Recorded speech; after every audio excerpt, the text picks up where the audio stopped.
patologías osteomusculares en el síndrome de Down. Entonces, pues primero es saber qué es el síndrome de Down, que es la enfermedad, pues es la enfermedad cromosómica más común pues que se presenta, ocurre aproximadamente en uno de cada 800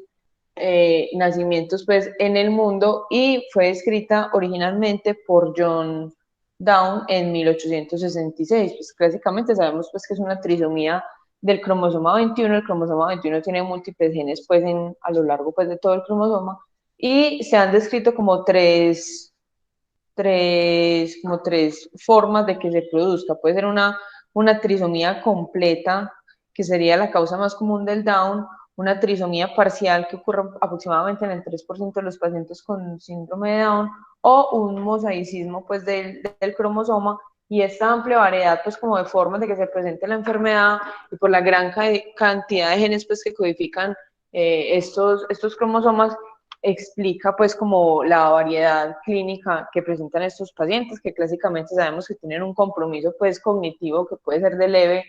a uno más severo y que se acompaña además pues de patologías endocrinas, cardiovasculares, inmunológicas, pero las que nos consideran a nosotros hoy pues que vamos a ver son las osteomusculares. Entonces lo que hay que tener claro es que las anormalidades ortopédicas que están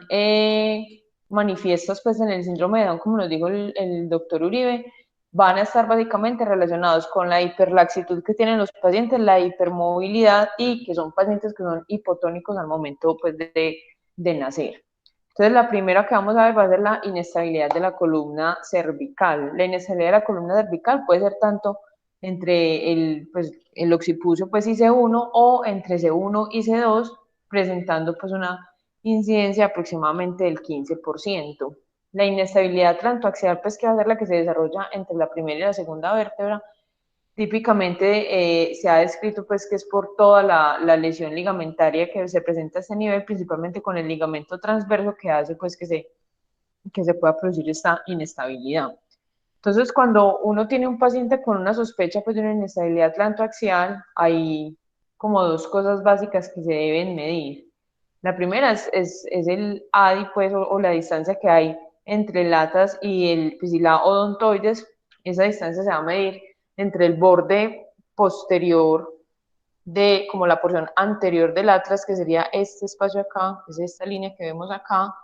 y el borde anterior pues del axis pues,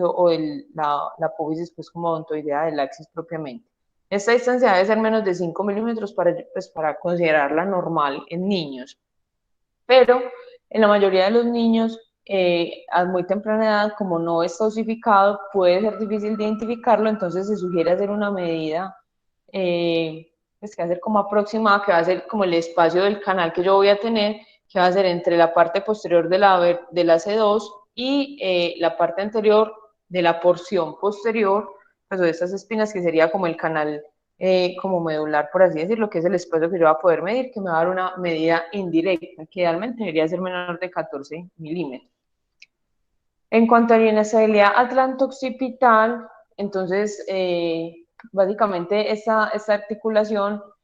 la mayor parte de la inestabilidad o de la estabilidad va a estar dada por todas las estructuras ligamentarias que hay alrededor, porque son dos huesos que son prácticamente planos, entonces los estabilizadores primarios van a ser tejidos blandos.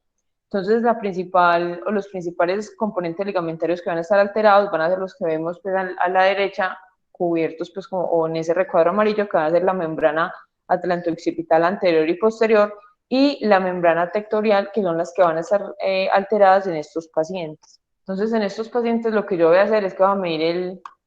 pues como el radio de Powers, que lo que me va a hacer, como lo vemos pues aquí en la imagen, pues en ambas imágenes, que es como muy claro, entonces voy a medir de la porción pues como más anterior, como de la parte pues como occipital hacia la región posterior o las apófisis pues como espinosas de C1, y de la porción más posterior del occipucio a la porción más anterior pues del atlas.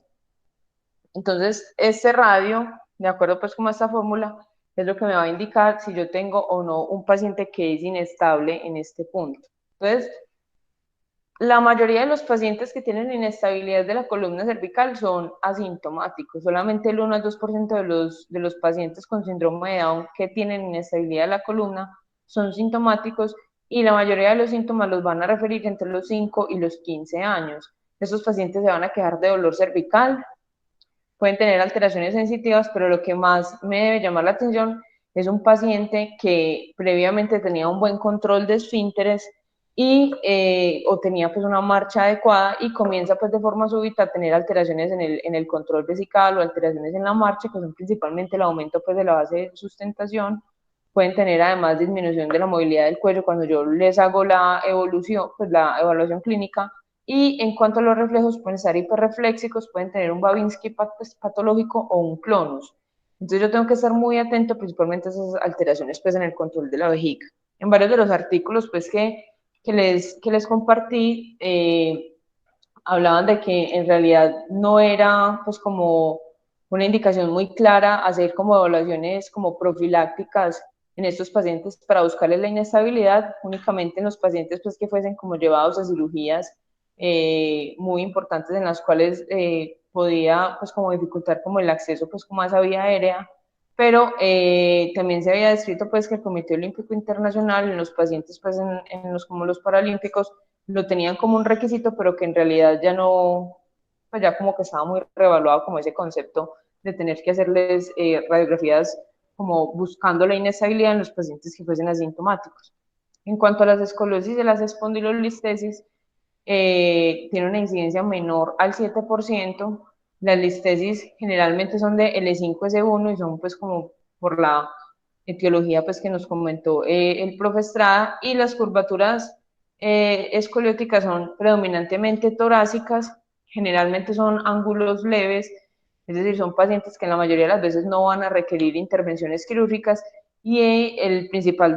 la principal manifestación pues va a ser el dolor. Cuando se revisa pues propiamente como los artículos que hablan de la escoliosis y de la espondilolistesis en estos pacientes, lo que ellos comentan es que la mayoría de los pacientes que se llevan a cirugías como correctoras de las escoliosis presentan pues como unas complicaciones mucho más altas de las que presentan generalmente los pacientes que no tienen síndrome de Down, y la principal complicación es que no se logra una adecuada fusión de la columna, lo que hace pues que sea una cirugía que es muy riesgosa. Además pues se ha descrito que hay como una alta asociación entre los pacientes que requieren como cirugías correctivas pues de patologías cardíacas con el desarrollo pues en un futuro de curvaturas escolióticas, principalmente en la región torácica.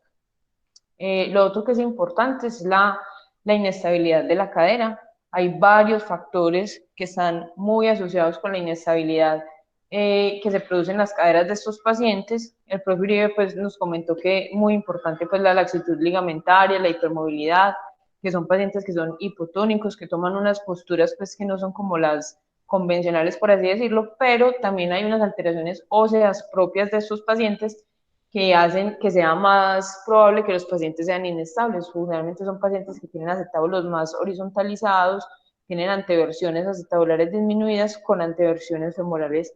aumentadas. Entonces hay que tener una cosa clara, y es que la inestabilidad propiamente de la cadera, que era lo que hacía mucho énfasis el profe de Toro, la inestabilidad propiamente puede derivar en que el paciente desarrolle una displasia, y la principal característica de la displasia en estos pacientes Down es una deficiencia acetabular posterior, que yo la tengo que tener clara al momento de hacer el planeamiento quirúrgico y de definir si mi paciente va a requerir manejo quirúrgico o no.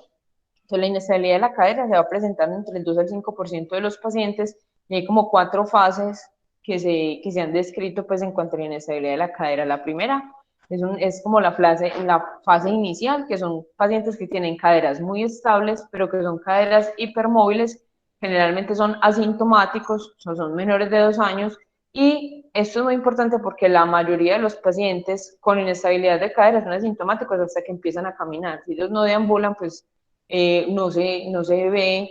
como propiamente que la cadera está muy inestable. La siguiente fase, que es la fase de luxación, entonces describen que hay unos que son con una fase aguda, que son los pacientes que inician de forma súbita con cojera y dolor, a diferencia de los pacientes que son con luxaciones recurrentes, que son pacientes que ya tienen cambios acetabulares pues ya definidos en las imágenes, cambios propiamente pues en la cadera femoral, y generalmente estos pacientes logran hacer pues como una reducción espontánea pues de la cadera. Y esta fase pues de luxación es más común entre los 7 y los 8 años. La siguiente fase, que sería la fase de la subluxación, que generalmente pues es más común en los pacientes que son recurrentes, pues como en esa fase previa de luxación, ya van a empezar a generar cambios displásicos que van a posicionar esa cadera en una posición anómala. Y finalmente, la fase de luxación en la que ya, pues ya tenemos como en la otra paciente, pues ya la cadera completamente con una relación acetabular alterada. El siguiente o los siguientes pues hallazgos en cuanto a las caderas en estos pacientes van a ser los deslizamientos epifisiarios. Entonces hay que tener en cuenta que los deslizamientos epifisiarios son raros, pues por así decirlo, son menos del 2% comparado con las otras patologías que hemos venido viendo. Hay que tener claro que estos pacientes generalmente tienen deslizamientos de mayor grado y mayor inestabilidad, entonces van a requerir tratamientos más tempranos y como más agresivos, por así decirlo, y algo que es muy importante y hay que recordar que tanto el deslizamiento epifisiario como la patología pues, propia del síndrome de Down o ese espectro de patología tiene una alteración en la glándula tiroides que se ha visto pues, que está muy asociado con el desarrollo de la displasia. Entonces, en cuanto al deslizamiento pues, epifisiario como tal, pues recordemos que es como la disrupción pues, de toda la epífisis femoral a través pues, como de la fisis. El signo clásico es el del helado, pues, que vamos a trazar una línea por el borde pues, del cuello femoral que no intersecta la cadera. Generalmente son pacientes que vienen con cojera, con un dolor que es referido hacia la rodilla, generalmente lo vemos pues caminando rotados externos, y es muy común en pacientes pues adolescentes que son obesos, y pues el manejo es un manejo pues quirúrgico de la fijación pues de la cabeza. En cuanto a la inestabilidad patelar, quizás es una pues, de las más frecuentes, se han descrito series con incidencias hasta el 20%. Eh, muchas veces describen pues, que los pacientes con inestabilidad patelar son asintomáticos, únicamente pues, se les ve como el movimiento pues, patelar o el signo de la jota cuando uno los evalúa, pero muchos otros pacientes, muchas de las únicas manifestaciones pues, que tienen inicialmente es un dolor pues, en la zona pues, como anterior de la rodilla. Hay como varias presentaciones, por así decirlo. Está el paciente que se subluxa, el paciente que tiene luxaciones pues, como voluntarias, por así decirlo, el paciente que se manipula y la patela pues logra cambiar pues en su posición. Están las luxaciones involuntarias que se reducen y están las que son irreducibles, y dependiendo pues del estadio del paciente pues uno va a definir si el paciente se beneficia pues como de un manejo de fortalecimiento y ortesis, o definitivamente va a requerir como una intervención quirúrgica que nos garantice pues como la estabilidad de la patela en la zona pues como femoral. Y pues en cuanto a las patologías del pie, tenemos pues que son quizás las más frecuentes, tienen una incidencia en algunas áreas hasta del 50%,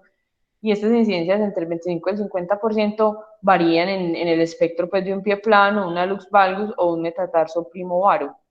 Entonces, la causa pues de esta inestabilidad pues en estos pies básicamente es la laxitud ligamentaria que presentan estos pacientes, hacen que los pies no tengan un buen soporte pues en el arco plantar,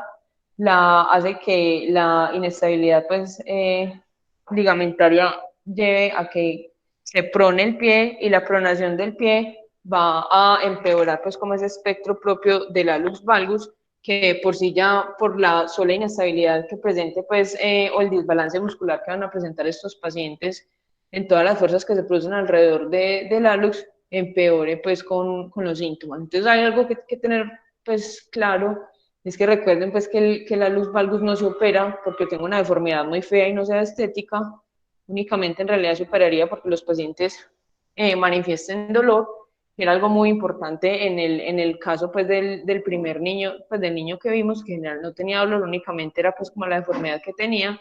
Y pues hay que recordarles que el uso pues de las ortesis únicamente va a cambiar es la actitud del pie, le va a mejorar la posición, y con esto quizás corrija un poco pues el hallux valgus, pero como nos recordaban pues los profes cuando estábamos discutiendo este caso,